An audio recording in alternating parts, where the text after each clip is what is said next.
7 patch notes are finally out. Some big changes come in, and we're just going to go over it and kind of give you guys the solo lane perspective for everything.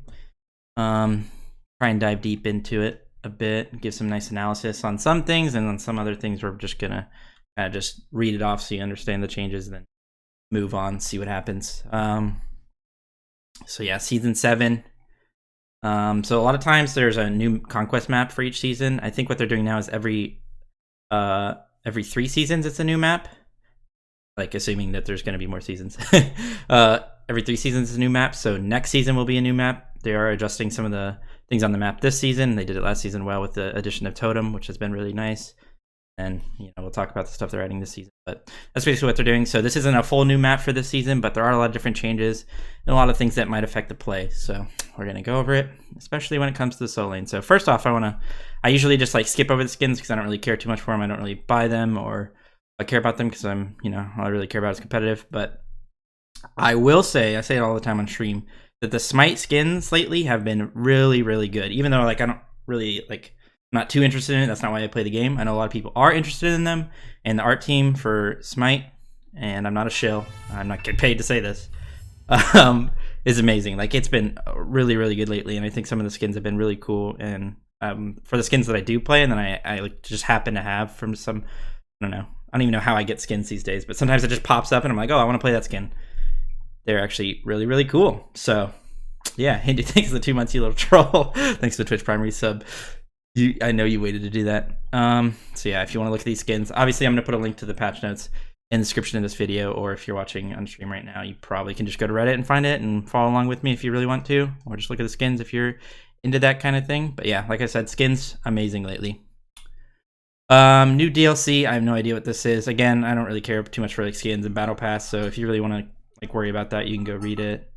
New event, don't really care about that. Bug fixes, sometimes this can have a lot of gameplay impacts. I didn't actually read into these bug fixes, and there's specific god fixes as well. Sometimes some bugs are it's confusing whether it's intended or not intended, and it can actually affect your gameplay and stuff like that. But I'd have to read through all these little small text to actually figure that out. So I think I'm just gonna skip over it. There's probably some stuff in here that will definitely affect gameplay, but well, they finally fixed the Achilles. Not finally, but they fixed the Achilles bug that was allowing him to throw out infinite threes. You want to see a clip of that? It's pretty troll. Project Olympus. This is probably interesting stuff, but again, I don't really care too much about it. Just that's just me. There's some engine updates. There's an update surrender vote. I saw that. So basically, if you don't vote, the count is lowered. The needed count to surrender is lowered. So if one person doesn't vote, 3 people surrender, and one person says F7, it actually surrender the game. It's kind of interesting. I've always kind of considered not voting just means that you want to keep playing the game. So I really think now, once people understand how this works, they're just going to say no. That's what I'm going to do, because I usually F7 because you can win most games. So I think most of the time people are just going to say F7 now, but because really this only reason people don't surrender is just because they're trying to say no, and they just or they're thinking about it, and last second they're like, yeah, I just want to play the rest of this game out. That's usually what happens, at least for me, and I think in most scenarios. Okay, I guess there's some interesting things here. New minimap icons. Added new minimap icons to depict Oni buff minions and fire minions. So this is interesting because before you kind of had to guess which was the last fire wave, or basically time it, see when the Phoenix came up and when the minion wave came up. So now you actually will see it on the map most likely, which means that you don't really have to do that guessing game, and it has a bit of a gameplay impact in the sense that if you need it back for a fire wave to defend a Phoenix, you'll very easily be able to see it now. So that's kind of interesting. There is a discussion to be had. There was is that part of the skill ceiling of the game, or the learning curve, being able to master that and know okay, that was definitely a minion wave, or definitely a fire wave, or not a fire wave, there's discussion to be had there. But I've never really cared for that discussion that much, because I think we had that. This happened when they added the sound for FG and Gold Fury into the game, when it was destroyed. And people were trying to argue that oh, this just lowers the skill ceiling of the game, because now it just tells you when things happen, when before you had to figure it out and write down a timer and all that. But I don't really care for that. I think it helps you worry about the more important stuff when they do stuff like that. So I think this is pretty cool. VGS, I love VGS. So it added attack the minions VGS line to all other modes. Preview was only successful in arena previously. Okay. Okay. Cool. I guess that's pretty cool. I guess in Conquest you can like tell your ADC to attack the minions and not hit the enemy god. You know I'll be spamming that no matter what, even if it doesn't apply to any situation. Okay, so this is cool. So if they done with the minion waves, is swordsmen and archers and lane will now stand slightly closer together. This is a huge buff to Agni. I was saying the other day that if Agni 2 just went like a little bit further, it feels so much safer to like clear waves and it would just be so much nicer. Obviously, that's not the only reason they did this. It just makes it more consistent with actually clearing waves and make it so like some abilities, it's a little bit awkward to hit the entire minion wave sometimes and make sure that you clear. So now that they're a little bit closer together, I actually like that because there really was no point of it being like that. Like it just made it awkward for some abilities. So now that those are closer together, that's nice. Huge buff to Agni Kappa. Okay, so here we're going into the Conquest Map Changes, which is, of course, is what we care about. The most important stuff for us. So I talked about this on my Twitter. They added a new objective to the jungle for each team, the Jungle Shrine. And basically, what it does is it rewards your team for killing camps, and it gets your entire team gold. And the idea is that the jungler is supposed to do it, so I'll just read it out. The shrine gains a stack for every 3 jungle camp monsters your team kills. Up to 7 stacks. Attacking the shrine consumes 1 stack and rewards each player in your team with 5 gold. 3 quick basic attacks will clear the shrine of all attacks, or all stacks, sorry. Each team's shrine cannot be attacked by enemy players, so similar to like Hog, only working on your side of the map. That's what that is all about. Clearing camps in the enemy jungle will contribute towards your shrine's attacks, but at half the rate. Okay, so just a little bit of, I guess, a little bit of it rewarding for getting enemy jungle buffs if you're like, if your jungler is doing that, but you know, not too much because they want to kind of discourage invading a decent amount. So I think this is interesting. I think it'll be cool just to add another aspect to the game. I do think, however, that the reason behind it was a little weird because I think they said that they wanted to add something to help out that felt like the jungler wasn't impacting the map as much and helping out their teammates, which, I mean, I don't really think that's true. I think that probably they're one of the most impactful roles in helping out their teammates. And I think they compared it to Totem. I think it was at when they like teased these changes, they compared it to Totem. And my argument was that Totem, like a solo laner never sees their team. Like they don't see him for the first 20 minutes of the game. So in order to like maybe have some interaction with them, they gave him a totem so that they could help impact them. And it's been a great addition. Like been one of the best additions in a while. But for junglers, it wasn't really like that. They see their team all the time. So I don't know if it was necessary, but I do think it'll be interesting. And I think it's a cool idea, at least the mechanics behind it. Okay, so they added 2 single alpha harpy camps next to dual lane. The thing about these is they're really tanky. So it's gonna probably encourage a little bit of tanking for the support to be there, which will encourage, dual laning more. So the support isn't just roaming the map for the entire game. So this is interesting. Again, though, it's adding a little bit more farm to that side of the map, which I'm a little bit scared of. Traditionally for like the past 3 seasons, what's ended up happening is even when there's a lot of farm over there, like this was season 4, the ADC would just build Boombas, and he would solo every red and purple, get super big in the game, and just carry with the amount of like attack speed and shred in the game. So late game, they would just destroy solo laners and everything like that. And I'm afraid that it might lean towards that again, because even though like you're encouraging people to like group up and split, sometimes like, what if it's just so safe for an ADC to just stay there alone, solo farm every wave, get what they can in XP, and still end up being ahead of the enemy duo who's splitting. So, yeah, but I do think I like the idea behind it because it will encourage more splitting in the sense that the jungler, or not the jungler, but the tank is probably tanking it, and it might actually encourage the jungler to come over more often as well. That's the only other downside as well, is if you add more farm to the dual lane's pretty easy to gank right now for junglers. People have been complaining about level 2, level 3 ganks by jungler for like the past 2 seasons. And if you add a lot more farm over there and you make the purple buff spawn earlier, which is what we're about to talk about, it might encourage those junglers to do more, early ganks and stuff. So, but yeah, the fact that it's pretty tanky is a nice mechanic to encourage splitting. So the gold side mid harpies are now, so this is what this is, split the mid XP camp near oracles into 2 camps. Each camp contains 2 small harpies. So they split the mid camps so that there's one on each side and it's guarded by a wall on the map.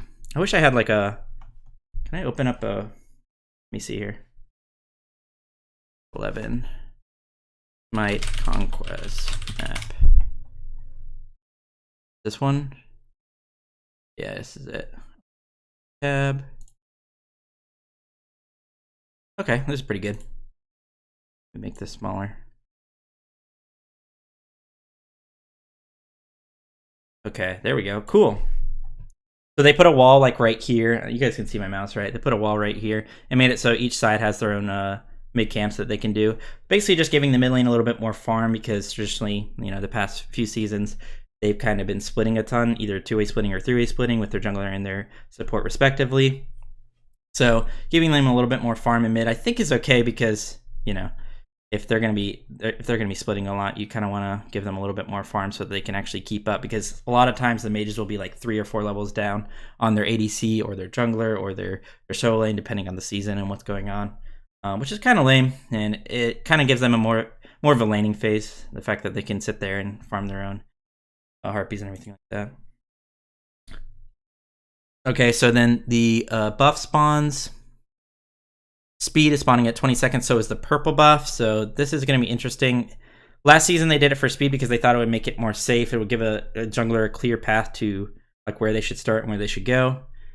The problem is it ended up making it really easy for enemy teams to decide where they want to go, like at the beginning of the game. Well, I have like 10 seconds free where I know a buff is going to be up and no other buff is going to be up.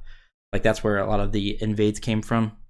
But now purple and speed are up, so that it gives you 2 options.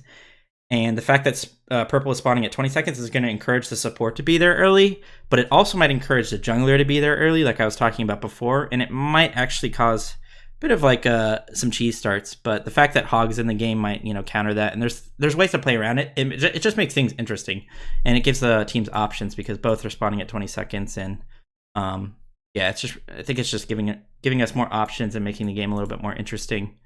The problem is there might be some like guessing game there where like you invade both. This is what happened at this season. You invade both and then it's like, well, which one do we defend, or which one do we have to just like guess right and try and defend, stuff like that. So it might make the early game a little bit more random than they're expecting. Hopefully not, but that is something to think about. Damage and mana spawning at 30 seconds, not a big deal. All that stuff, don't really care about that too much. The buff spawning earlier is interesting, but maybe this stuff will have like pathing impacts, like where the person's going to go from one place to the other. I don't know. It doesn't really matter too much, but yeah. Moving on, so they basically increase the health and protections of jungle monsters a little bit, just to make it a little bit harder to just like one-shot camps and stuff, which is nice. I think what's happening a lot throughout the seasons is one season they make the buffs really squishy. Next season they'll make them tanky. Next season they'll make them squishy again. They just kind of keep adjusting them, which is good. Obviously, you know, changing the game is healthy and it makes things interesting and spicy. But I don't know. I actually like this though because they're going to end up buffing Assassin's Blessing as well, making it do a little bit more damage when you have it to jungle camps. So that just makes it a little bit more friendly for the actual jungler to be the one jungling. So having them a little bit tankier while also increasing the damage that that item does just encourages actual jungle gameplay, which is nice. So now they've also decreased the team gold reward for a tier 1 tower from 100 to 75 gold. So what is that in total?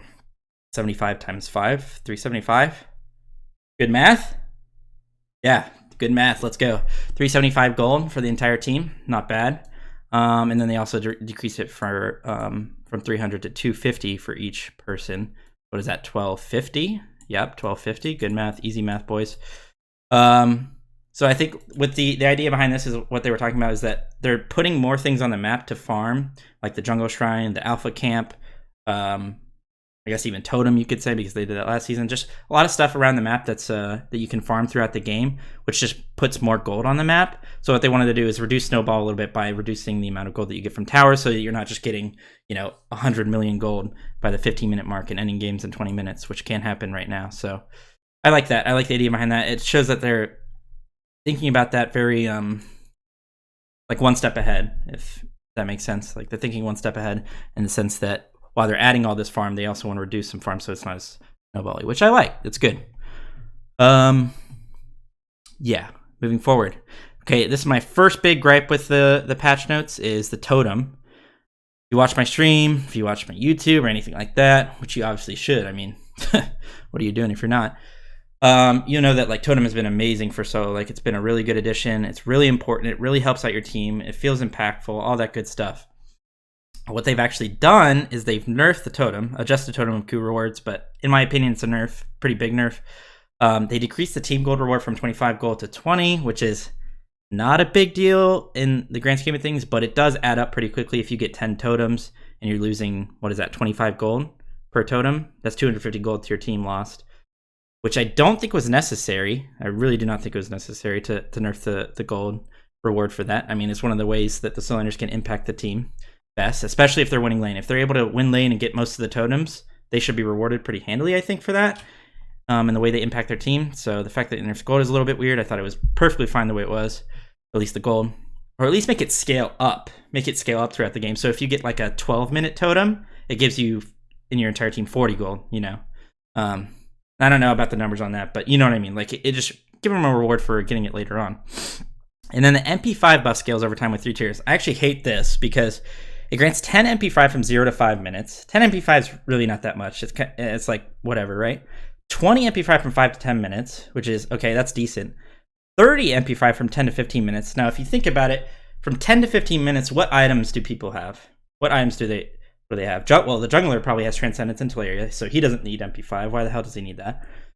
The mage has Doom Orb, Mage's Blessing maybe, probably not with the current build, but he has Doom Orb. That's all you need. You literally just need Doom Orb and you have infinite mana. You're never going to run out of mana for the rest of the game. So MP5 is useless for you from your solo laner. And then the supports, I guess you could argue, may need it, but a lot of times they even go an MP5 item. Like Genji's literally has like 30 MP5 on it, so they're not going to be needing it. Guardian's Blessing gives you MP5, so they're not really going to need it. So the fact that it scales up in MP5, like the MP5 is not going to be rewarding for your team at all. It's pretty pointless. You know what I mean?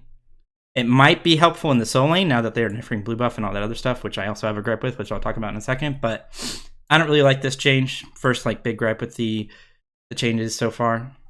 I think Totem of Coup was perfectly fine as it was, or needed a buff and make it scale so that you actually get rewarded for killing a 10-minute totem that takes like 15 seconds to kill. Sometimes it can get pretty tanky and really hard to kill. So make it a little bit rewarding for that. I don't think this is the reward that you would want.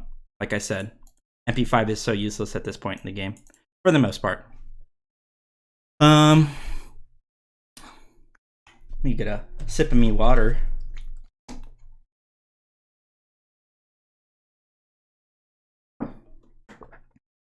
Also, keeping it PG. I gotta take off my hoodie. It's a little warm. Alright, sorry. It was cold, and now I'm warm.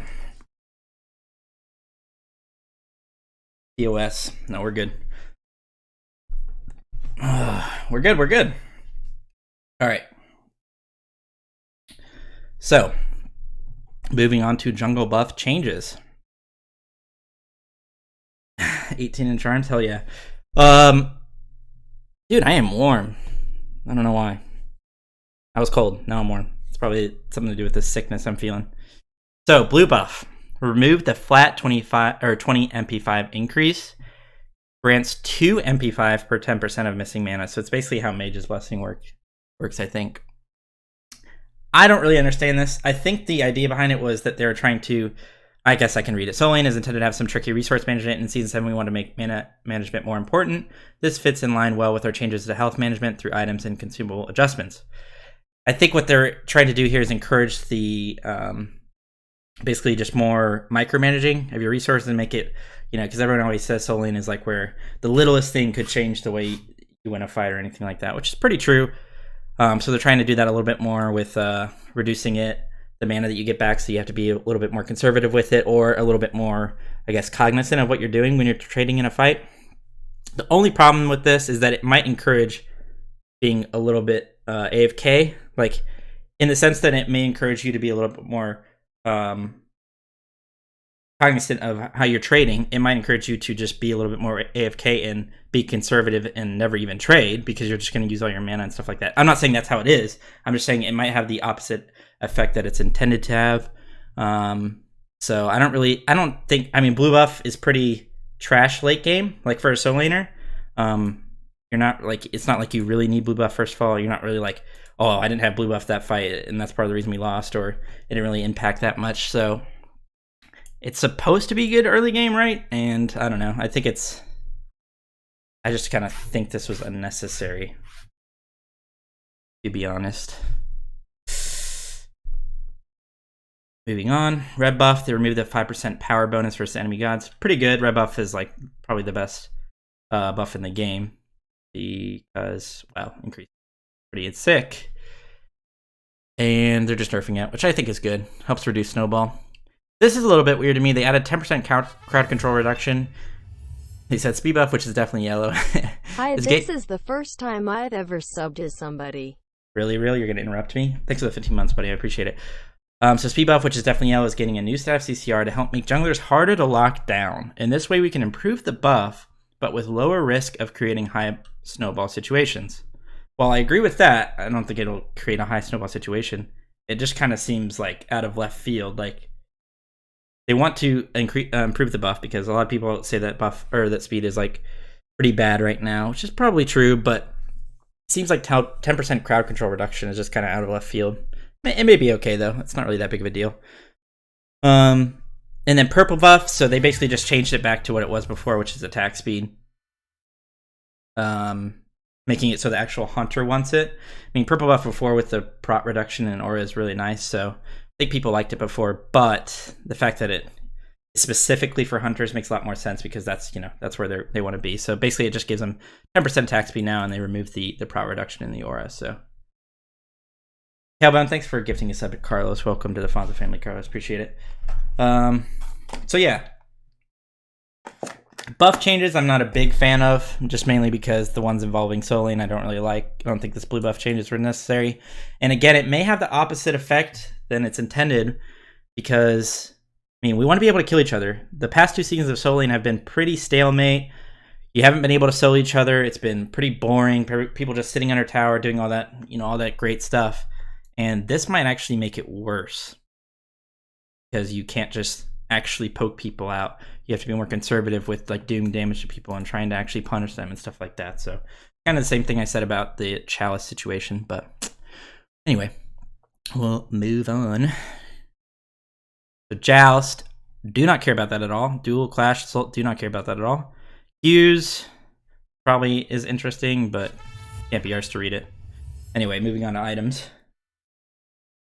Brown Buffalo, thanks for the Twitch Prime resub for 3 months. Very much appreciated. Welcome to the Fonza family, man. So Blessing, this doesn't involve Conquest. I don't really care too much about it, but Specialist now provides 10 HP 5. Awesome. So this is a cool change. I think people have been asking for a while. So basically, Guardian's Blessing is pretty much the same, but instead of getting the passive effect where you get HP 5 and MP 5 for a minion dying near you, you have to be in range of a teammate, and you'll just get passive HP 5 and MP 5 for 10 seconds, and it refreshes every time you get near an enemy god of 60 feet. So what this fixes is, in solo lane before, people would just buy Guardian's Blessing, they would AFK into their tower, get the Guardian stacks, and ramp up in gold because of the passive. So now you actually have to have an ally nearby to get the extra sustain. So while you still can buy this item and get the extra gold later on in the game, you will not get the same amount of sustain that you did early game with Guardian's Blessing, which is a really big deal in solo lane because sustain is obviously very key. So this kind of just makes it impossible to build in solo for the most part. Not impossible, but you don't really want to do it, which is really good because basically it just promoted really AFK play and nobody wants that. So this does help a little bit. Gotta say I am getting excited for Season 7. This does help a little bit in the sense of trying to fix the AFK-ness that is the solo lane the past 2 seasons. But nobody's been buying this for a season now in solo lane. Like literally no one. You just buy Warrior's Blessing because it's so good. So we'll talk about that a little bit more. But Darkwolf, thanks for the 2 months in a row, bro. Appreciate it. I'm getting excited too. Welcome back to the Fonzo family. This is what I talked about before. Assassin's Blessing. They increase the damage from 35% to 40%. I like this. Encourages more actual jungle gameplay. Not too much to talk about other than that. The Vision Shard. So this is a weird one. The way Vision Shard works is it replaces your empty relic slot until you hit level 12. So there's literally just nothing there. But now there actually is something there. It's called the Vision Shard. And it allows you to place a mini ward every 120 seconds and only lasts 60 seconds. It's a small ward, right? Players can teleport to it. It doesn't give any gold if you kill it with a sentry ward, which I think is a little weird. I have no idea why it's like that. I think you should get ward for killing it. I feel like that was not really explained why that's the case, but yeah. But it's a small ward, so it's not that crazy, and it only lasts 60 seconds, so you're gonna have to be pretty precise with how you're gonna use it. You can't just like throw it out at the beginning of the game and be like, oh, I'm safe from the jungler for the next 3 minutes. It only lasts 60 seconds, so you have to be precise with it. But the cool thing I think about this, or at least the one good play that this is gonna have, is that you're gonna be able to just place this over a wall and just get timers on buff. So say you're the support and you see that the enemy dual lane like runs back to their purple buff. If you throw one of these wards over the wall, you're going to get the timer on the buff. You're going to see exactly what they do, the path they take, stuff like that. I think it's going to be more useful. A lot of times, like you'll buy wards right now, and when you're in the middle of the fight, you'll ward over a wall just to see where somebody is or something like that. And I think that's going to have it's going to be more useful in that sense, and less useful in the sense of like warding off people from ganking you and stuff like that, because it only lasts 60 seconds and it's small, and you'd almost have to put yourself in a dangerous spot in that amount of time, because the reason wards are so safe is that you can place a ward at 1 minute in the game, and then at 3 minutes and 30 seconds you're going to be able to catch a gank coming. If there's only 60 seconds where you're actually buying yourself time, you're going to have to put yourself in a spot to actually get the ward there, and they could already be there for that gank or anything like that. So it's just more useful for like extra vision throughout like a fight or throughout the laning phase or stuff like that, or getting timers on buff. I think that's the main thing. It's going to be used for getting timers on buffs in the early game. And the reason they want to do this is they want to encourage warding really early on in the game, because they think people don't ward, which they probably don't. Wards are overrated anyway. Get map awareness. That's what I always say. Hand of the Gods, we talked about this before. So now it's a consumable. It costs 100 gold, and you only can have one in your inventory at a time. And it only works on your side of the jungle. So this is just basically to ward off invading, give you a little bit more safety, which I like. I think it's a nice addition. This, I don't really have any negatives to say for. I think it's just a positive, interesting, spicy thing that they added to the game. Added back to the game, I should say. So, Potion of Power has been reworked. Magicals and physicals both buy the same potion now. It gives 70 magical power or 40 physical power depending on what you are, and then 10% CDR, which is really nice. I always thought before it was weird that the physical version didn't give CDR, and it's really cool having CDR in a pot like that, because it can kind of open up builds and create more theory crafting, because you don't have to actually invest in a full item slot to get that full CDR or that certain amount of CDR you're looking for. So the fact that it's in a pot is really cool. And you were able to do that with mages before, and now you can do it with physicals, which is nice. Yo, XB, I don't know if your name's supposed to be Nipple, but I'll say it again, I guess. Nipple XB, thanks for the tier 1 sub. Welcome to the Alfonso family, I appreciate it. So Chalice of Healing, don't really like this change for a few reasons. So now the way it works, if you watch my videos, watch my stream, you'll notice that I always step out a fountain, pop a chalice, walk back into the fountain, TP to lane, so I have like 20 seconds of a chalice going, so I can trade in lane, get extra sustain. It doesn't work anymore. It does not work anymore. Okay, that was just a cool little interaction, nice little skill cap thing that if you do, it might help you out in lane. Guess what? You can't do it anymore. And you know why? It's because they were trying to fix a bug that you could do now, because the way Chalice works now is that it overrides your health pots. It counts as a health pot. So what you can do, or what they were trying to prevent, is that you could pop a bunch of health chalices, walk out of the fountain, walk back in, pop a bunch of health chalices, and just keep doing that and have like 6,000 seconds of a healing potion going. So in order to fix that, they make it so that the fountain just deletes your health pot if it's going. If you have like 20 seconds going, it just deletes it. So now you can't do the chalice thing. What? That was such a cool little thing that you could do that, like, you know, top solators or people using TP and nice strats, like, and the only reason it's gone is because they had to fix a bug that was a consequence of changing how a chalice works or changing how an item works. So I don't know, it just sucks. It's just like when little things like that go away, it just, I don't know, it just feels bad, especially if it's for like a bug reason. But anyway, the more important thing is that Chalice no longer stacks with healing potions, so it's less sustained in solo lane, which is a good and bad thing. One, it makes it so you can punish people more in the early laning phase, but it also makes it so you sustain less and can't stay out more and punish people more because you can't stay out on the map as long. You know, so there's a positive and negative to it. I think it's more positive than it is negative, because healing potion stacking are pretty OP, but yeah. Mana push or mana chalice is useless. There's so much MP5 in the game. There's so much mana so many mana items in the game, so many ways to just not run out of mana. If you ever buy mana chalice, stop. Mystical Mail, they decrease the cost from 2700 to 2450, but they decrease the health from 300 to 200. I don't really know if this will make it. This one's interesting.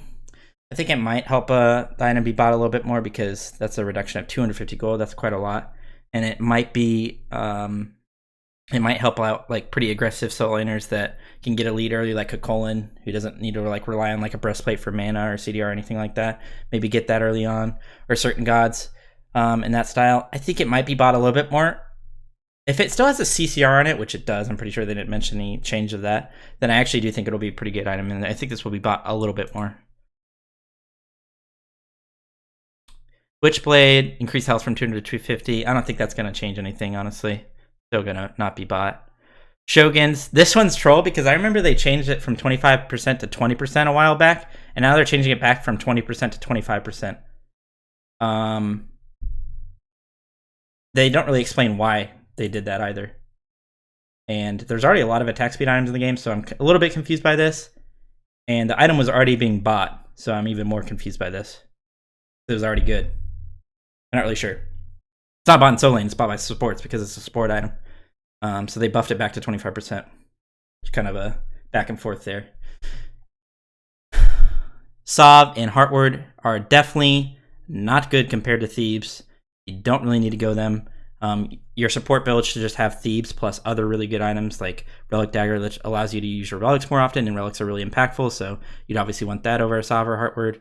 And then making yourself more tanky, giving yourself more CDR to help out your team is a little bit more impactful. So buffing these two items is nice, I think, giving the Sov more HP 5 from 25 to 35, and then Heartward more MP 5 from 20 to 30. It's just a nice little passive to help them out. Good buffs here because they're definitely underwhelming. Okay, this is where things get crazy. Dynasty Plate Helm, currently, in these patch notes, is the tier 2 item of Tyrannical Plate Helm. Talk about Tyrannical in a second, but the Dynasty Plate Helm, they decrease the cost from 1700 to 1400. So the key thing to think about with the cost being 1400 is that you could buy that out of base because you have 1500 gold at the beginning of the game. Buy that out of base with 2 pots.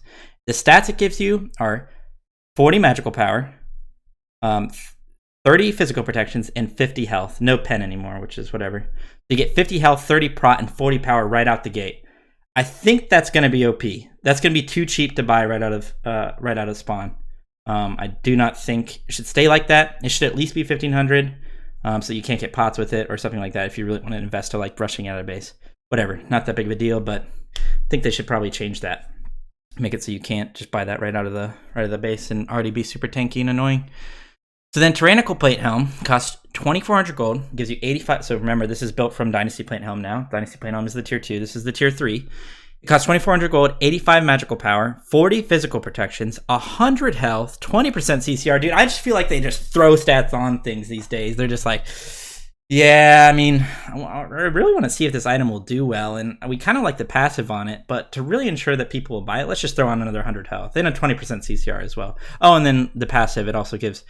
if there are ally minions around, they gain 20% max HP and 20% attack speed. Whenever an ally minion dies around you, you gain 5 power per stack up to 6, last 15 seconds. So you get 30 extra power if you do the math, which I did for you right there. Boom. So 115 magical power you can get up to.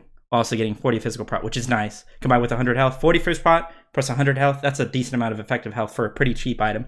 This item is going to be busted. This item's going to be OP. Okay? I'm saying it now. OP item.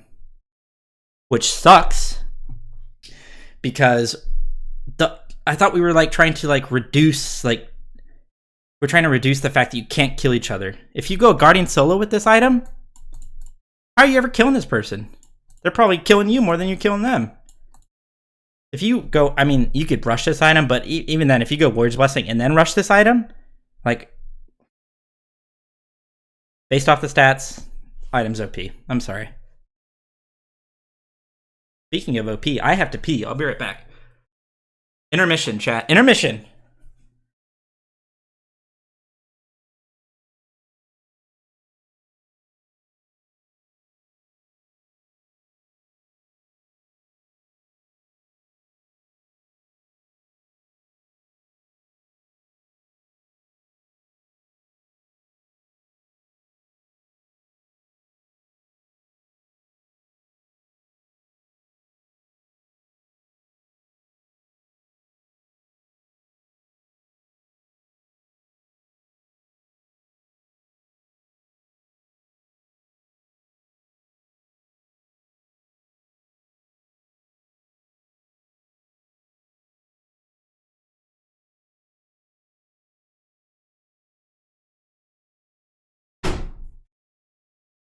Alrighty. That was quick, wasn't it? Just good like that. Talented.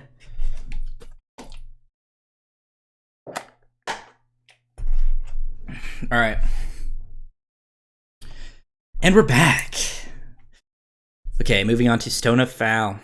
Dude, I feel like this item's been adjusted so many times, but they're completely reworking it now. It now costs 2,600 gold instead of 2,300. They increase the magical power from 70 to 100 because every magical item has 100 power on it these days. The magical protection remains at 40. The cooldown reduction remains at 10%, but the passive now you gain 20% of the magical protections of the nearby allied god with the highest magical protections within 70 feet. I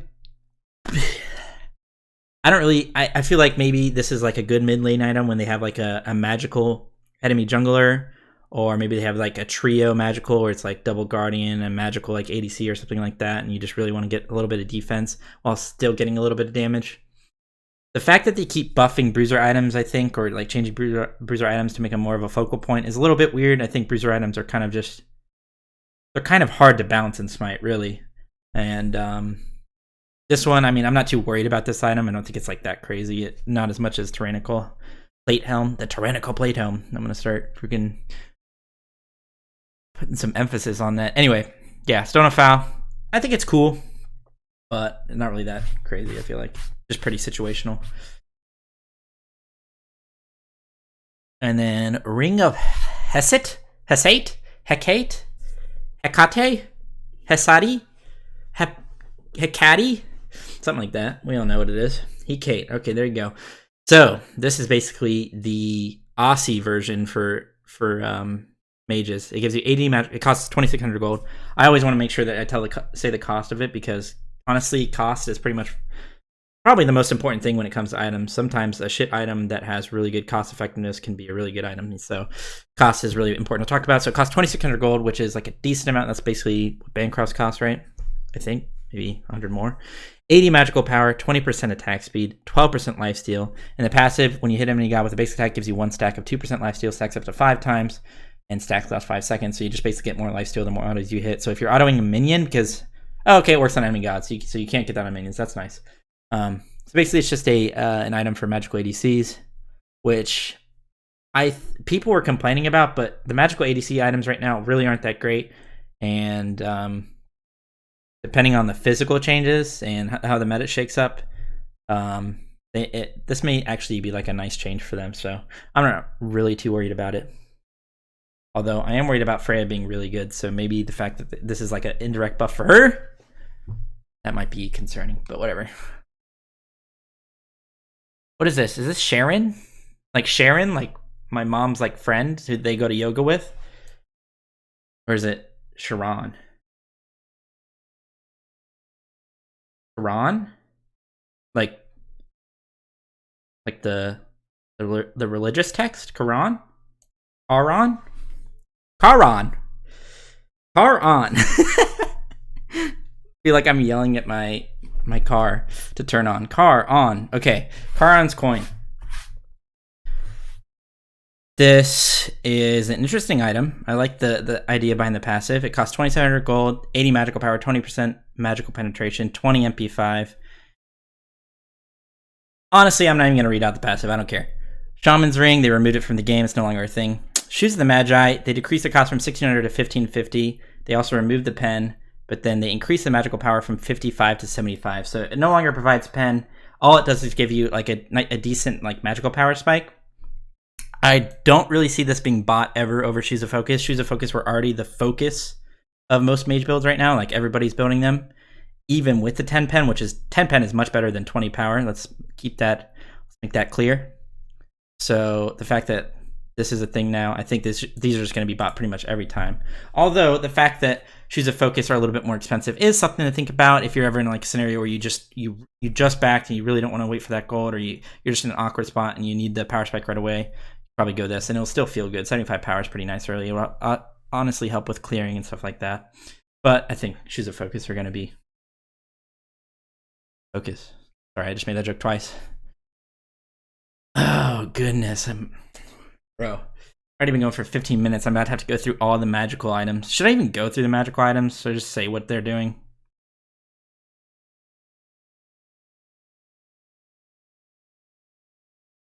Dude.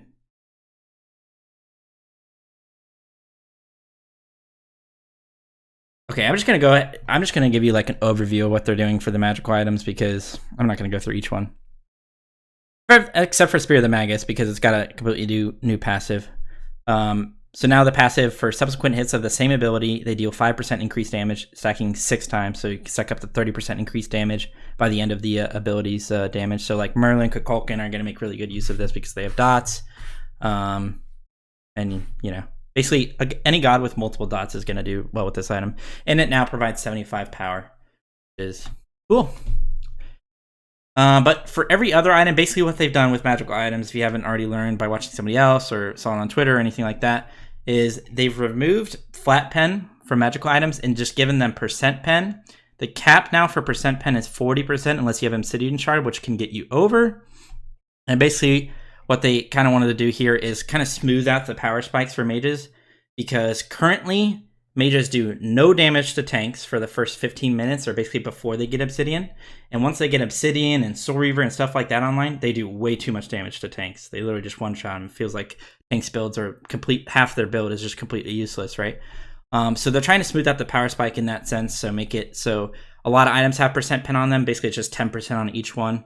A ton of items have 10% now, and then it'll cap at 40%. That way, like, you can still buy Obsidian to do more damage to tanks. It has a different passive, which basically allows you to do extra percent damage or extra pen on the ability, the first ability that you use, and it has a cooldown on it. Not really big of a deal. We don't really have to talk about it that much, but I like this. It's smart. It shows that they were trying to fix the problem with mage builds right now and the effectiveness of percent pen in the game. Even though percent pen's really good, and you're kind of like scared, oh, they just added it to all of these items. Like, no, they're just going to one-shot us even earlier. I think it'll be a lot easier to adjust now. Like, they won't have to, because Obsidian was kind of a necessary evil to deal with tanks last season. Now that it's spread across all these items, they can go in and adjust the items a lot easier to make it so tanks are just getting immediately one-shot based off one item, but they're also not being completely unkillable in early game. So it just kind of spreads it out and makes it really nice, I think. And that's coming from a tank's perspective. However, it will need to see some play, and don't be surprised at first if either they are doing no damage to tanks for a long time, just like they were before, or they're doing way too much damage to tanks. One or the other. Whoa. If they're doing no damage to tanks, and even though I think a lot of the solo changes in these patch notes aren't really that, like, I really don't like them. If they're doing no damage to tanks, then solos will be strong. If they are doing damage to tanks based off these item changes, then I think solo is going to be pretty bad next season.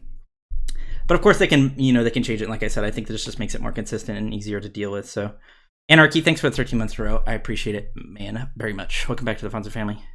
One thing I do want to talk about is, up here in these magical items. You can go through and read all these. They're small changes. They're adding a little bit of power here, taking a little bit away from there, adding pen here, doing that. You can read all that. We don't have to go through each one. But Soul Reaver now has 10% magical penetration on it. The item is already designed to deal with tanks because it does percent health of a tank's, that's the damage it does. Percent health, right? They increase the cost from 2750 to 2850. Not a really big deal. You're investing a lot of money into this item anyway because it's a really big power spike and it helps you do damage to tanks. But now it has a 10% magical penetration on it, which is that's pretty insane because if you have a couple other pen items to back this up, Soiver was already really good and being bought a lot of the time. And they decreased the power on it from 130 to 110, but that's not really a big deal because they increased the power on some other items, so you're basically making up for it in the other items that you build. And you're never building this first. Like, you're going to have a couple other items or a few other items in your build before you get this, so it's kind of made up in those items for your magical power being reduced in this item. This, I think, is going to be insane. I think the fact that it's got percent pen on it now to combine with the fact that it has percent health, I think this is going to be a little bit scary and hopefully isn't the downfall of us tanks in Season 7. Antonio, thanks for the Twitch Prime sub. Welcome to the Fonzo family. Appreciate it, dude. So that's one I do want to highlight a little bit. The fact that it has percent pen and it's still going to do a lot of damage is going to be kind of scary. Karnes Pen, I like what they did with Karnes Pen. They decreased the cost from 28 to 27, and then they also increased the power from 90 to 100. And they also updated the icon. That's the coolest change of this entire... No, I'm just kidding. I just like that because I think Chronos Pendant was a bit underwhelming compared to like Spear of Deso, and the fact that you basically get full CDR and Mage's Blessing cooldown boots Spear of Deso. Why would you want Chronos Pendant, which gives you 20%? I guess you can overcap with the passive, but not really worth investing into more power and damage items. These other things, not really too worried about. As far as like flat pen being changed and flat pen for magicals not being in the game, they fixed this for all items. So now, well, it's still in the game, but they've changed it for a lot of these items. Enemy gods within 55 units have their magical protection reduced by 15. That's what it was before. Now they have their magical protection reduced by 10% on the tier 3, 5% on the tier 2.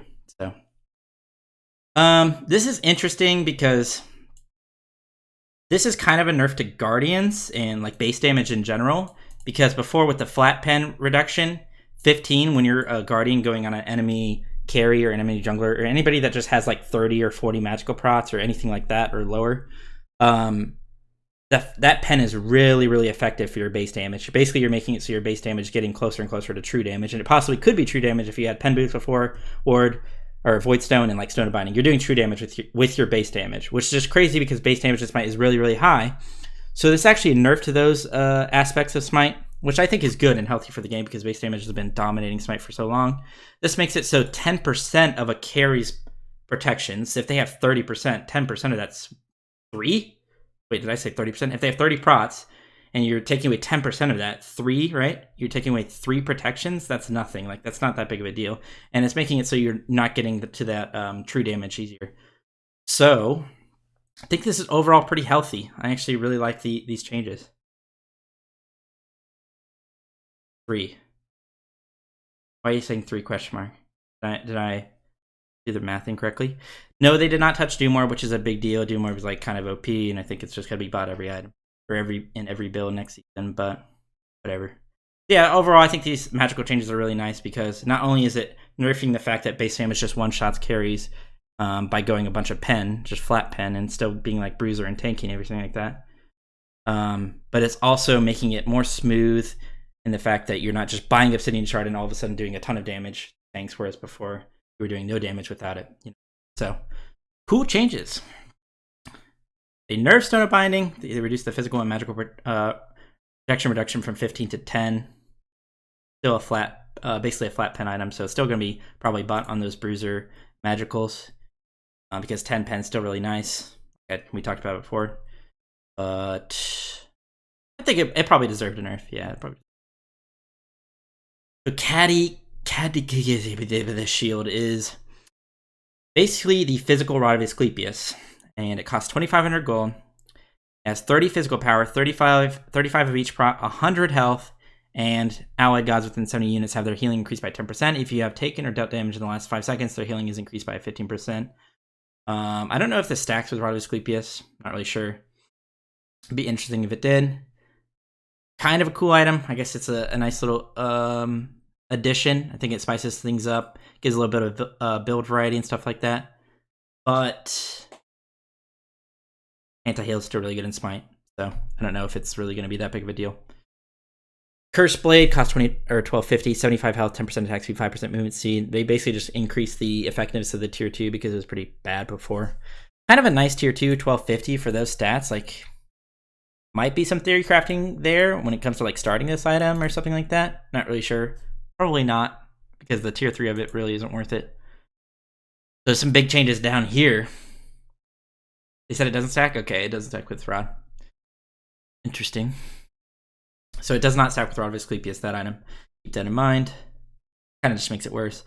But some big changes here. So Gladiator Shield. Reworked passive from only triggering once per ability to subsequent heals after the first from a single ability only heal for 50%. Wait.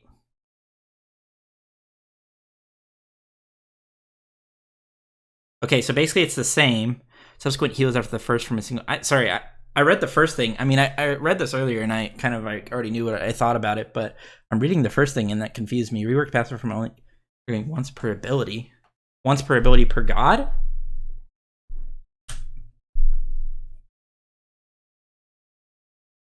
Anyway. I think that's what they're trying to say. Yeah. They didn't put that, but I think they're trying to say that. Sorry, I got a little bit confused with that. So basically now, subsequent heals after the first from a single ability only heal for 50%. So they reduce the effectiveness of grouping up. Say that you gank an Arthur who has Glad Shield. You have 3 people there. He before was healing for, what is it? 2%? Is it Gladiator Shield 2% of your health? 1.5? I forget.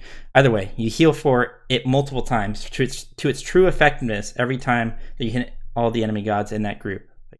You're just basically, if they group up and you hit multiple of your abilities on multiple people, you just get a ton of sustain. 2.5? Okay. So 2.5. You just get a ton of sustain. It's really hard to play around that unless you have anti-heal, blah, blah, blah, all that good stuff. So basically, there's nerfing the effect of just getting tons of procs of it off really early in the game. So this just basically makes it a little bit easier to gank solo lane and actually be able to kill them because they're not healing as much. For before, if you ganked an Arthur and Achilles, basically the jungler was just an extra Gladiator Shield proc. That's really what it was. So now this just helps with that a little bit. The only problem I see with this is that one Gladiator Shield is a bad item once people get anti-heal. Like, it's a shit item once people get anti-heal. Let me make that clear. So it's a bad item when people get anti-heal. And it's still going to have the same effectiveness in the laning phase, because you're only triggering once per ability per god. And it only is reduced after the first god is hit. So if you hit 2 people, it's reduced. But if you hit the same god nonstop with every ability, you're still getting the same effectiveness that you had before. So you're still going to be unkillable to each other. You're still sustaining a ton. Arthur, we'll talk about Arthur, but all those gods that abuse Gladiator Shield are still going to be really good in the laning phase with this. And it was already a bad item when it came to team fights against good players because they build anti-heal most of the time. So kind of a weird change. Honestly, I really, really wish deep down coming into these patch notes that they just took this item out of the game. It's like dominated and like dictated the meta for the solo lane the past 3 seasons. I honestly just wish coming into this, it would have just spiced so many things up, done so many things, and just like made theory crafting crazy and all this stuff. If they just had taken this out, if I came into these patch notes and it was just gone, I would have been much happier, because I still think this item will be bought. And even if it isn't, the nerf path for it is a little weird because it was already a bad item in team fights for the most part once people have anti-heal. But anyway, I digress. I still think this will be bought. Anyway. Void Shield, they basically made it in line with the other Void Stone. And I guess to go in line with the fact that base damage is really OP, and if you have flat pen to go along with it, you're going to be one-shotting carries. Now it reduces percentage instead of a flat pen, which just basically, like I talked about before, makes it more useful against people with a bit of prot or a lot of prot, and less useful against people who aren't building prot, so they're not getting punished just for being the god that they are, you know? So, but they also increase the physical protection from 50 to 60, which is nice because I do think this will make the item drop down in value a good bit. You no longer be just completely one-shot carries based on your flat pen and base damage. So increasing the tankiness a little bit of it is nice. Coincide with that. Compensate for that. Anyway. Dude, they really want Silver Branch Bro to be a thing. I'm telling you. They really want this item to work. They increase the power provided from passive from 1 to 1.5 physical power. The thing about items like this is, just a bit of a tangent real quick, is that if you just keep changing the numbers and just keep buffing it, like eventually it's going to be OP. Like the base stats, what are the base stats on it? Let me see here. Oops. Sorry, let me just quick tangent. I'm sorry, but it's important. Can I type? Hello? What? Path of Exile. 35% attack speed. That's a lot of attack speed. 30 physical power. 10 flat pen. That's really good. And then the passive, you gain for each 0.02 attack speed, you go over cap, you gain 1 physical power. So now it's 1 to 1.5. If you just keep throwing numbers on it, like eventually it's going to be bought. And it's not like, I feel like that's not very like good design. Like eventually nobody's going to be buying this for the freaking passive. I mean, I guess they would if the numbers are so OP that you're just getting a ton. But it's like, I don't know, the fact that it has the base stats on it, 35% attack speed, 30 power, 10 pen, like the more and more they just add to this, you're just going to be buying it because it's just, it was basically buffed into oblivion. But in a good way. You know what I mean? No, I didn't, Veffy. I don't really want to talk about their changes, the Odin and Bastet, to be honest. I don't really like talking about gods before I play them. Like new gods, like brand new gods, or gods that get like rekits like that. I think a lot of it comes down to like feel and how they feel when you play them and stuff like that, and I don't get to really see that in the patch notes, so I like to wait. Obviously, you can make that argument with everything I've said here, but the point is, like, it's a bit different when it comes to actually playing a god.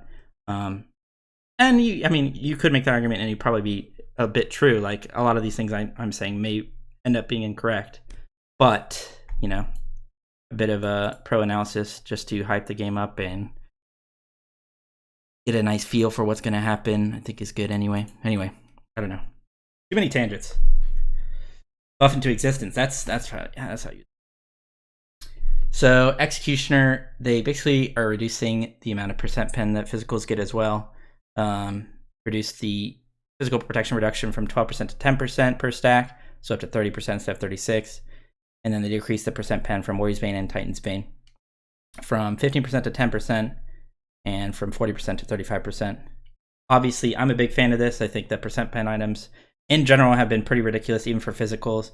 And if you go like Executioner and Titan's Bane, or just one or the other, you're basically removing half of a tank's build. Up to 40% was what it was before, almost half of a tank's build. And then combined with the flat pin that you had, you're just making their items basically useless, or at least a couple of them. So, big fan of nerfing those. Some people think that it'll bring in a tank meta, but I really don't think so. Tank items right now really aren't that amazing. They haven't been like for the past 2 seasons. So, yeah. Hydras they've nerfed. I think a bit of a weird direction, because I think the problem with Hydras before was the amount of power on all the other physical power items. So it made Hydras really OP, because you're getting 75 power from Erendite, 75 power from Bloodforge, over 100 power from Transcendence. What other items are there, chat? What else are we missing here? Basically those 4 items though. Like, and then all the power items and pen items like Brawlers, Jotuns, Crushers, stuff like that. It also increases your scaling. All those, like, you have so much access to physical power right now with all these good items that it made... Oh, Heartseeker. There you go. Heartseeker. 75 power. That was the most important one, and I forgot about it. So that was part of the reason Hydras is so good, is because you're basically just for free getting these insane auto attacks in between your abilities. They're doing a ton of damage because you have so much power from all your other items.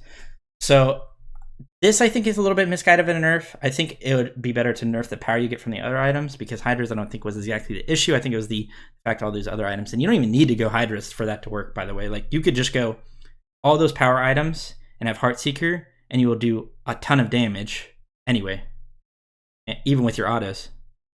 So yeah. Anyway, those items are just OP right now. The junglers are OP. The fact that they get so much power, they can one-shot everyone on the map, and it's crazy. The Poison Star, they increase the physical power from 20 to 30. I hate Poison Star as an item. I hate the design behind it. It's just like, it's fun for no one, dude. It's literally so unfun. Not only do you reduce damage, but you also are slowed when you get crit. Like, I don't know. I hate the design behind it. They increase the physical power from it from 20 to 30. Whoop-de-doo. I don't care. Wind Demon, increase attack speed from 10 to 50%. Wind Demon, I think, is an example of a good crit item with a well-designed passive. It rewards you when you get a crit. You get attack speed and movement speed. Nobody's frustrated by that. Like, nobody's going to be like, wow, he killed me because he got a Wind Demon extra movement speed. That is just so awful for the game. But people will complain, and I will complain when I don't kill an enemy ADC because he reduces my damage because he just happened to crit me. Just like stuff like that. So, good design for an item. Glad that they buffed it. Bad design for an item. Sad that they buffed it. Or mad, even. Pissed, if you will. Not really, though. I won't will. You know what I mean? Malice now provides 10% cooldown reduction. This makes more sense because it's basically a crit item that rewards like ability-based gods, because it reduces your cooldown when you get crits. So 10% cooldown reduction on it is actually really nice, and this will really help out my Chernobog Arena builds where I like to go Fail Not. So now I can go Fail Not and Malice, get reduced cooldown on both because of the items and their base stats, and then also get reduced cooldown by the passive. So this is just a huge buff to my Turnabog Arena build. And that's probably why they did it. They're probably thinking of me. Anyway. Soul Eater, when this item evolves, it now provides an additional 5% physical lifesteal in addition to the physical power and the ability lifesteal effect. Pretty cool. It did feel a little bit underwhelming in the healing aspect once you get it fully evolved. Obviously, the ability healing is nice, but as far as like auto attacks and stuff like that, it's not really good for that. It's really just for the ability. So now that it's 50 or 5% physical lifesteal in addition to the physical power and the ability lifesteal effect, there's a little bit extra healing. Again, I don't think this is going to change anything just because anti-heal is so good. Like, you invest a lot of not only time, but money into going into Soul Eater. That can just be countered by like 1 or 2 items that people are going to build anyway because there's just so much healing in Smite. So it's kind of useless, and the only reason Glad Shield is an exception is because it makes you dominate the laning phase, and if you don't have it, then you're going to get owned, and you don't have to spend as much money, 1,700 gold, to get countered by other items in a team fight. That's probably worth it most of the time. Probably not going to be bought. At least in solo lane. This could be seen a little bit more in jungle and ADC, because honestly, I think Soul Eater has the most viability in jungle. Like on like a Hunbats, for example. Getting a Soul Eater and being able to stack that up with your low cooldowns, and the fact gives you CDR, which is nice on Hunbats, a decent amount of power as well. Just lets you, what you can do with Soul Eater when you're a jungler is the amount of power that you have, you can literally run into the jungle, one-shot 2 camps, and it'll give you like 500 health, and it'll just heal you back up in the middle of a team fight, and it'll allow you to be a little bit sneaky, get some sustain that you otherwise wouldn't have, and it's just nice. Buffing Lonos. I'm pretty sure they nerfed it at the beginning of the season. Now they're buffing it because nobody bought it all season. So they decreased the damage dealt from 25% to 20%, so now you do a little bit more damage when you have this instead of doing less damage. And they decreased the healing down from 25% to 20%. I guess I should say minus, but you guys understand what I'm saying. Basically, they made it a little bit less, what's the word? The word I'm looking for here. Punishing. They made it a little bit less punishing when you buy this item, and it affecting your other aspects like your damage and your healing. So, again, nerfed at the beginning of the season, buffed it now. I think this item's cool. It basically encourages like variety, especially like, you know, like what we saw last Worlds when Splice won is like a lot of Fenrir support. You probably would not have seen that if Lonos wasn't so good. Obviously, it really helped with the early game and everything like that, but it also transitioned to late game really well because tank items weren't that good, and Lonos Mask was the only item that made you feel actually tanky. So its viability is kind of nice for tanks. Rangda's Mask, they removed the pen from it. They increased the physical power. This is Fighter's Mask, so the tier 3, which you can buy out of base. Increase the physical power from 20 to 30, increase magical power from 50 to 60. They also removed the pen from the tier 3 and just added more power to it, 35 to 50 physical power and 70 to 85 magical power. Rangda's design is really, really weird. I think it's cool, but it realistically never has any gameplay aspects for the most part, because it makes you take increased damage, which is kind of a big deal because you can already die in one, like no matter who you are on the map, if you can die in 1 CC if played around correctly. And if you can already die in 1 CC without an item that gives you increased damage, imagine how fast you're gonna die if you have an item that gives you increased damage. Taken, that is. Yeah, Razraptor, thanks for the 16 months, man. What's up, buddy? Welcome back to the Fonzo family.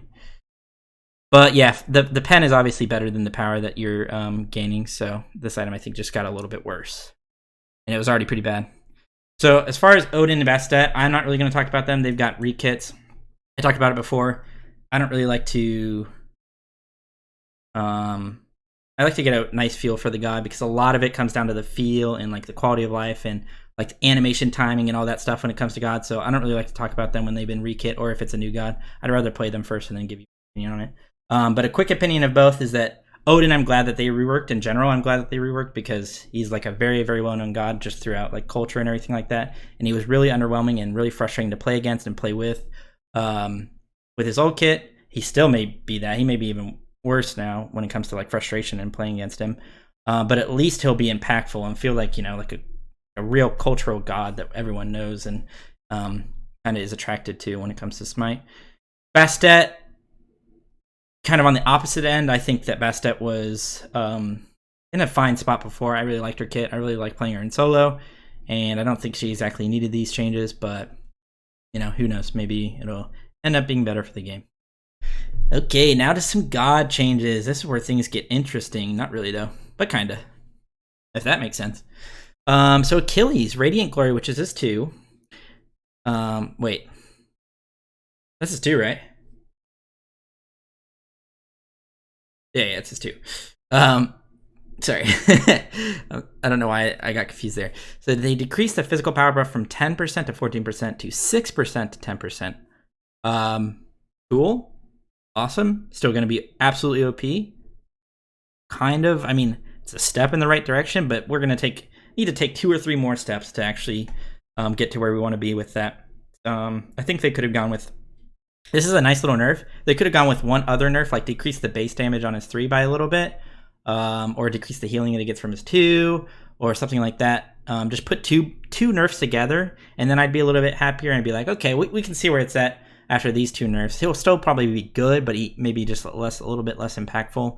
But the fact that they only did 1 is kind of an insult. Achilles is just dominating right now. Nobody wants to... I think he just need a little bit more, A little bit more. And this is coming from somebody who got a quadra kill with them in the SBL. Have you ever seen that before? So Artemis suppressed the insolent, which is their 3. They increased the physical power scaling from 40% to 60%. Cool. That's awesome. That's all I have to say. I really don't know. The amount of gameplay impact this will have, I don't know. Maybe you'll get a little bit more poke once you get that early power spike from Dev Claws in the dual lane. Maybe it'll get you some kills here and there where you wouldn't have before because it didn't do enough damage. I don't know. Cool. Barun Sobti, they increased the damage of his 1, Vivid Gaze, from 60 to 240 to 80 to 240. So now at rank 1, it does a little bit more damage. In Soul Lane, you max your 2 first because it increases your healing. So the fact that this has a little bit more damage, and the fact that you go CDR on him and everything like that, it's going to amount to a lot more damage throughout the laning phase. So it's a nice little buff. It's really nice, especially when it comes to wave clear. Especially, I say especially a lot, but especially now that Guardian's Blessing isn't a thing, you actually want to be able to clear a little bit better, and Guardian's Blessing on Baron was kind of a staple before. So now if you have to go Mages or Warrior's Blessing or anything like that, your early clear is going to be a little bit better, which will kind of coincide with the fact that Guardians isn't as good. So Kakoen. So not only is blue buff getting nerfed a ton, but Kakoen is getting buff, which is coincidentally a god that doesn't need blue buff. So his Berserk, they increase the power per level from 2 to 3, which is, the passive power he gets from transforming. And then the Spear of Mortal Pain, which is his ultimate in his regular form, they increase the rage gain per god hit from 16 to 26. Both these changes are cool. They're going to help Kakoen. I think he was in a fine spot before, and he's going to be even better just based off the fact that blue buff isn't as good anymore. But the weird thing about Spear of Mortal Pain is that it's really, really easy to use effectively to stack up your rage. Like, you can use it in lane on minions, which will help you stack it a lot, plus the enemy god. You can use it in a team fight to hit multiple people because it's really big and it'll help you stack pretty easily. And the fact that it gives you 26 now per enemy god, that's just a ton. I think it was already rewarding enough, to be honest, but maybe for noobs that are new to Kakoen, it will just help them a little bit more when it comes to this. But I can imagine some scenarios where, you could already pretty quickly transform after deforming. So say you're in your Berserk form, you're in the middle of a team fight, you deform, and you still have your regular ultimate up. It's pretty easy to get back to your transform if your ultimate is up in your regular form. So this just makes it a little bit easier, which is cool. I think you're going to see a lot of Kakoen next season, especially if Achilles gets nerfed more, which he probably should, because Achilles is really good into Kakoen. And other than Achilles right now, Kakoen doesn't really have too many bad matchups. He's even decent into Arthur, and Arthur is seeing even less play these days. So Freya Revert has largely been a success. Oh, really? They're saying that that her metrics are back to a normal level, which, probably true, but I think she's OP. And they're nerfing her lifesteal a little bit from 15% to 10% plus 0.25% per level. They've done that a lot lately, where they've changed passives that just have a flat amount on them, or like a flat, for example, 15% physical or 15% magical lifesteal at the beginning of the game is really nice because it doesn't have to ramp up at all, right? And like scale with you as the game goes on. So the fact that they changed it so it actually has to scale with you a little bit as the game goes on is pretty nice. Again, I don't think this is a really big deal because you kind of already build more lifesteal on her anyway with like Bancrofts, and especially that new item that's coming out. And not only that, the problem isn't really her life. I mean, part of the problem is her lifesteal and the fact that she is really hard to kill, but it's the fact that she free shots you no matter who you are on the map, with the amount of shred that she has. And the fact that her ult does 1 billion damage for some reason. I don't understand why that ultimate does so much damage. So Guan Yu, they increased the base attack speed per level from 0.9 to 0.12 or 1.2. This is really going to help my Guan Yu attack speed builds in Arena. And they increased the mana per level from 35 to 39. A lot of times these buffs don't really seem that impactful and nobody really cares about them, but little things like this can change and really impact some things. So I wouldn't overlook it. I mean, it's not too big of a deal, but it's just a nice little thing to help out Guan Yu. And, you know, say they buff one more thing in his kit, like later down the road, these two things could add up, the buff to his kit and then the buff to this, and could make for some actually impactful changes, you know. Also, something else to think about is that he also has an AoE in his kit now. So he's actually, if you think about it throughout the stage of a match, if you have a little bit more attack speed, you're going to be getting more AoEs off on your auto attack chain, which is going to make you clear a little bit faster. So throughout the stage of the game, it might actually amount to a decent amount more of a clear speed.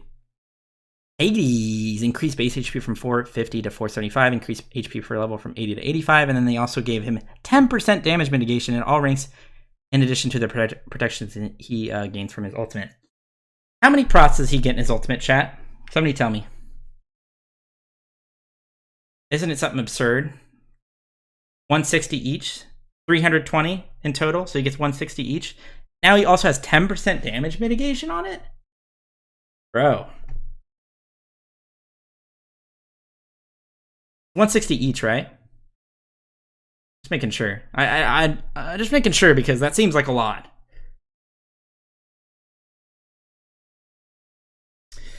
Wow, 160 each. That's ridiculous. This might be, his ultimate is amazing, but guess what? Every other one of his abilities is terrible. Besides his 2.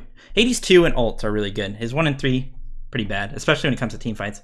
Your 3 is so bad, and then your 1 is like okay, I guess it's an escape or whatever. Like his main damaging ability, which is his 3, is like not very good. So I mean, I still think that he'll be bad, but you might see a little bit more play from Hades in the sense to counter like immobile gods. If we see a lot of immobile gods next season be viable, then you might see him a little bit in soul lane because he is a bit of a lane bully, and some of the magical items are getting better as far as like the bruiser items, such as the tyrannical plate helm. You might see a little bit of messing around with that in this god. But yeah, that ultimate, that must be his ultimate is one of the, I'd say if you had to like think of a god whose ultimate is really good, but still is bad because of his other abilities, Hades is probably like number 1. Like where his other abilities hold him back, but his ultimate is really good, you know? Anyway. Heimdall, they nerfing him in a few places. I don't really want to go into specific things, but I don't think they nerfed the... Okay, I guess they did. They kind of did. They nerfed the physical power scaling per stack from 3% to 2%, which is I think is passive. But I think his autos, for some reason, his autos hit harder. Yo, Pete, thanks for the 26 months, by the way. His autos hit harder than any other hunter just because. Not even because he has more physical power, but he, so the way it works is that there's auto attack damage and there's physical power, and your auto attack damage is based off your physical power, but some people have just like increased base auto attack damage, and his is a lot higher, which is potential, is what Chase says. I mean, yeah, maybe it is, but it's insane. Like it hits so hard, and the reason behind it is I think because he's a little bit slower when it comes to that, and he also has an AOE that hits. It doesn't hit as hard in the AOE, but I don't know. I just feel like he hits way too hard with his autos, and it's really not that hard to get a decent amount of attack speed on him. So I don't know. I think it's that's why I want to see nerfed. But they also nerfed the scaling on some other stuff, and they also nerfed the ultimate scaling, which is nice because that hits so gosh dang hard. So I think it'll be nice. It'll help him get more into line because he's a bit OP right now. They nerf Wing Gust. They decrease the damage from 35 to 115, from 30 to 110, or 30 to 110, and they reduce the physical power or the magical power scaling on it from 40% to 35%. Nice. Ice is still really good, so Increase return projectile damage from 25% to 35% on Izanami. And then they reduce the cooldown on her escape from... Oh, not her escape. That's her 2. Spectral projection, right? That's her 2. From 16 to 12 to 14 to 12. So, this obviously helps her clear in both aspects. But the reason that Izanami is bad is not because of her clear or her damage. She has good both of those things. It's because she's really easy to kill and very what's the word? Predictable. Very predictable when it comes to diving her, and her auto attacks are still wonky. You want them for clear because they're really good for clear, but as far as like doing the job of an ADC, unless you have your 1 active, her 1's really good. It really increases your attack speed and your damage. It makes it so you actually have real autos that you can hit people with. Unless you have that active, she's kind of just a bad ADC. She doesn't really do her job because it's really hard for her to DPS tanks down and have her 1 active. Just because of the state of her autos. Her autos, I mean, it's a risk that they took with her kit, which is cool when it comes to like early clear and like some cheese strats and certain things that you can do with her. But as far as like being an actually good god that can survive against tanks and actually DPS them down, unless you have your 1 active, it just doesn't work. Nerfs to Jingwei! Everyone rejoice! Oh my god, take this god out of the game. I hate Jingwei with a burning passion. They decrease the movement speed buff from 20% to 15% on agility, which is her 3. And they decrease the air movement speed buff from 30% to 25%, which is basically just the agility after being knocked up. And they also reduce the landing range from airstrike from 55 to 45. Thank goodness, dude. I feel like you could get across the entire Conquest map with this with a 1-3 with the movement speed that you get, and then an ult over like 6 walls and then jumping into the enemy Titan. You could go from Titan to Titan, I swear, with these abilities. And they're nerfing that, and obviously this makes her a little bit less safe. She'll still probably be the safest hunter, and she'll still probably be really annoying. And yeah, but it's a step in the right direction, and I always like to see that. So, man, sometimes you see a Jingwei airstrike somewhere, and she just goes over 6 walls, and you're like, how the hell did that happen? And she's like 1 HP, by the way, because you dove her and I tried to kill her and everything. Oh, no, you're bad and that. Sorry, I'm just venting a little bit. Swift Vengeance, which is Nemesis's dash, increase the physical power scaling from 30% to 35%. Cool, I guess. Reward a little bit for people making good use of her dash to be aggressive and get auto cancels off and stuff like that. Definitely cool. Not the craziest thing ever. The problem with Nem right now is that she's not the greatest user of all the power and pen items. She's definitely good with it, but you know, obviously I can name 5 other characters that are much better with it, so that's part of the reason that she hasn't seen as much. Nike changes are interesting. They increase the base HP prime from 7 to 10, which is cool. Definitely a small change, but it can be impactful. Increase Ren damage from 50 to 170 to 60 to 180, so just 10 across the board. Nothing crazy, but it does hit 3 times, right? So that will amount to a decent amount of damage throughout the game. And they also increased the damage from her barrier, which was her 2 barrier formation, from 65 to 285 to 85 to 305, so 20 across the board. I actually really like that because the ability, with a decent amount of auto cancels and using your 2 and stuff like that, it feels pretty impactful, and I feel like it should do a decent amount of damage. The 305 is really not too bad on top. Problem is, I don't think she'll be good. The problem with Nike is she can't trade. Her autos are kind of feel wonky. Her passive is absolutely trash. Like they've nerfed her passive basically into non-existence to compensate for the changes to the rest of her kit. That's what they did because it's a global, and before it was OP, now it's absolutely useless. And I kind of just feel like they should just re-kit her passive, but I don't know. It's basically useless right now. She's basically a god without a passive. So Rama, they increased the base movement speed from 365 to 370. Base movement speed increases are the most underrated nerf since Might. A lot of people, when they see a base movement speed increase, they're like, oh, why do I care? His ult doesn't hit for 6,000 more damage, so why do I care?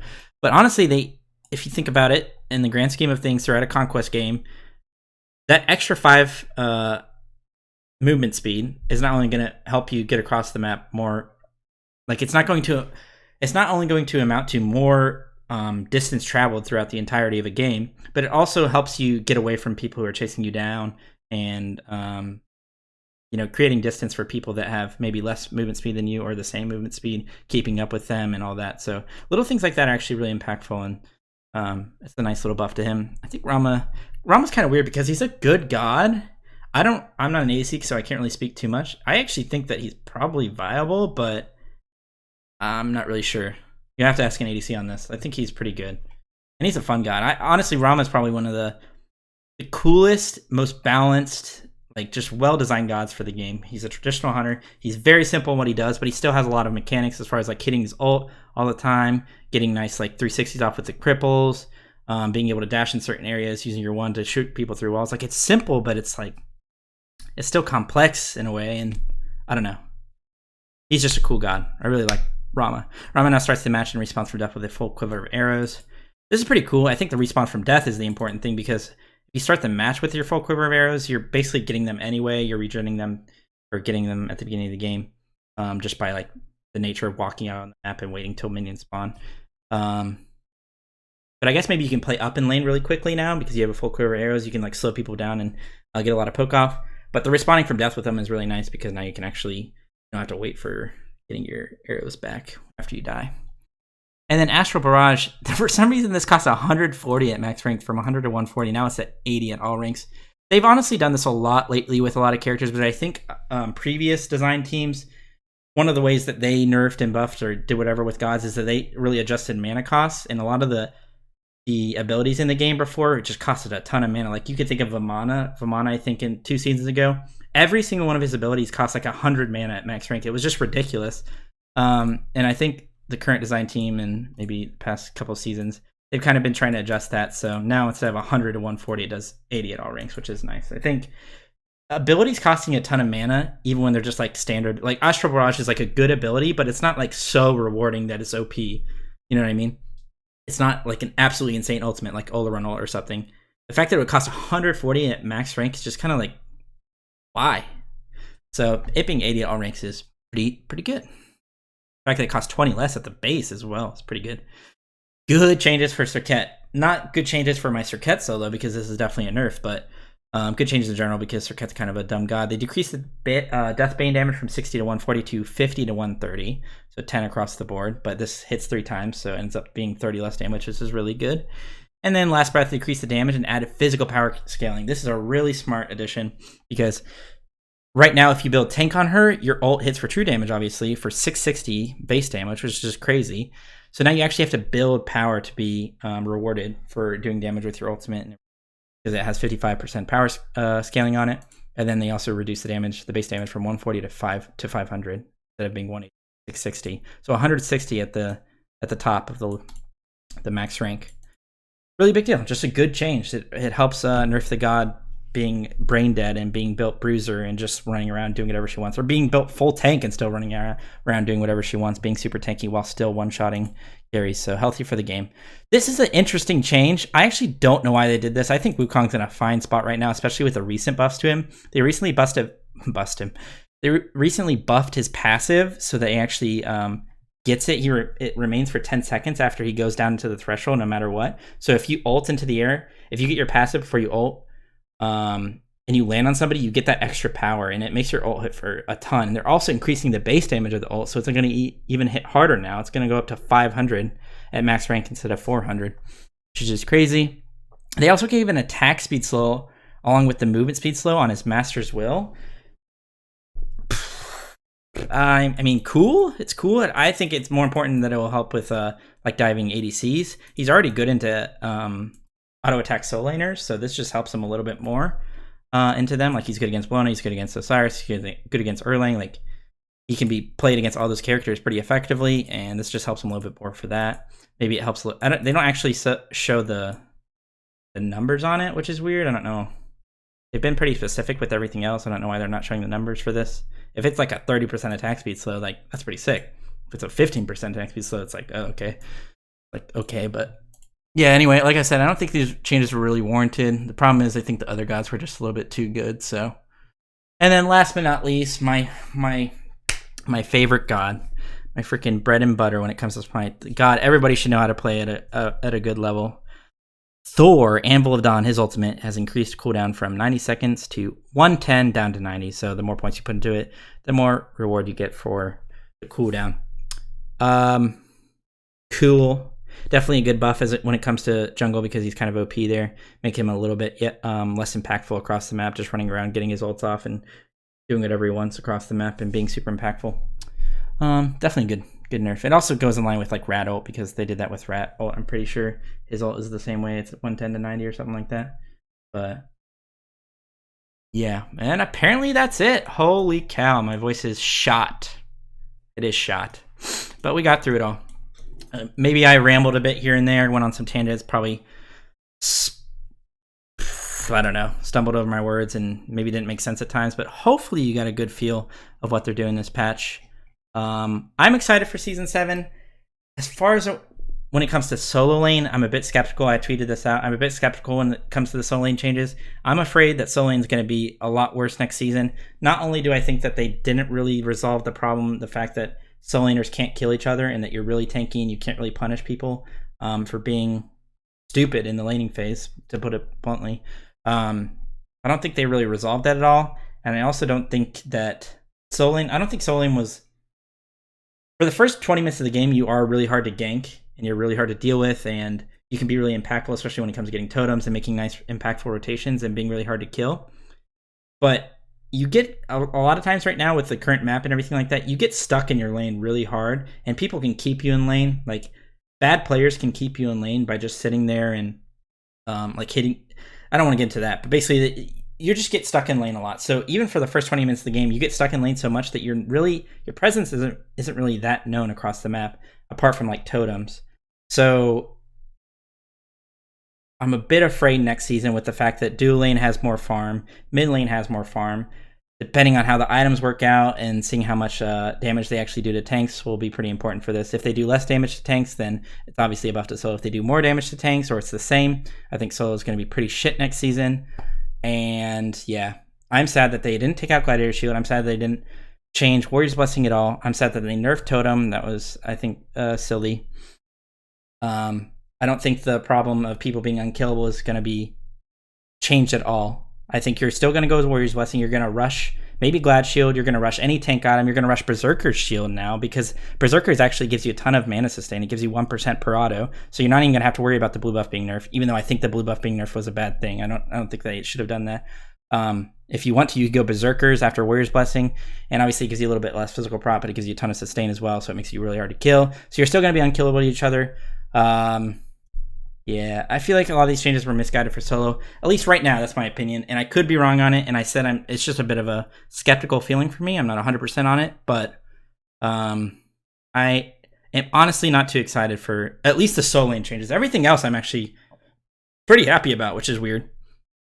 But yeah, when it comes to solo lane, I'm not really incredibly excited for this next season because I feel like not a lot is going to change. To be honest, I think a lot of the same gods are going to be viable. When do we get ASMR patch notes a lot of the same styles are going to be viable. A lot of the same strats, everything like that. And yeah, I don't think too many things are going to spice up the solo lane, to be honest. And the problem that arises when you try and make Guardians and Magicals more viable is that a lot of the Guardians and Magicals that are viable in solo are pretty AFK, so it just even promotes a more AFK unkillable presence in solo. And yeah, but either way, I am excited for these changes and I'm happy to test things out. And like I said, a lot of things could change, not only through our feedback and the stuff that they changed throughout the PTS and even at the beginning of the season, but maybe maybe I'm wrong and maybe some things work out differently than we expect them to. So yep, that's pretty much it. I hope you guys enjoyed this review of the Season 7 patch notes, especially when it comes to solo lane and my perspective on it. It's been a long ass video / stream of this, so if you stayed through all of it, what are you doing with your life? Go outside. That's all I really have to say. I'll see you guys in Season 7. Thanks for watching the video, and peace out.